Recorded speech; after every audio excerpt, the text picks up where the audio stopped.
شهر رمضان الذي أنزل فيه القرآن هدى للناس وبينات من الهدى والفرقان فمن شهد منكم الشهر فليصمه ومن كان مريضا أو على سفر فعدة من أيام أخر. السلام علیکم ورحمۃ اللہ وبرکاتہ. قرآن حکیم کے 12ویں پارے کی تفسیر کا خلاصہ پیش کیا جا رہا ہے. سورہ ہود چل رہی ہے. آپ کو معلوم ہے کہ ایک نبی کا نام ہے.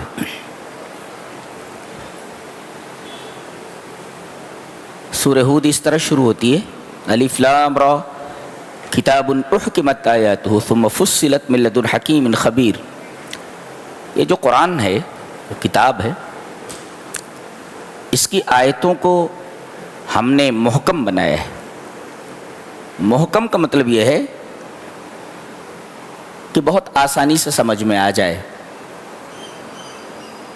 جس کا ایک ہی مطلب ہوتا ہے، اس میں کئی مطالب نہیں ہوتے. یہ صفت متشابہ آیات کی ہے. تو ہم نے اس کتاب کو محکم بنایا ہے، اور ایک محکم کا مطلب ہوتا ہے مضبوط، یعنی سالمتم من الاخلال والتناقضات، یعنی اس میں کوئی خرابی نہیں ہے، مضبوط ہے اور تناقض نہیں ہے. تناقض کا مطلب یہ ہے کہ ایک آیت دوسری آیت سے ٹکراتی نہیں ہے، کہ ایک آیت میں کچھ کہا گیا ہو پھر اس کا بالکل الٹا برعکس کسی دوسری آیت کے اندر بات کہی گئی ہو، ایسا بھی نہیں ہے. ثم فصلت، پھر جتنی بھی اہم باتیں ہیں اللہ تبارک و تعالیٰ نے اس کی تفصیل بیان فرما دی ہے. فصلت کا ایک مطلب اور بھی ہے کہ یہ ایک بعد دیگر نازل ہوئی ہے، جملہ واحدہ ایک ساتھ کتابی شکل میں نبی کریم صلی اللہ علیہ وسلم کو نہیں دی گئی. پھر مقصد بتایا جا رہا ہے اس کتاب کے نازل کیے جانے کا.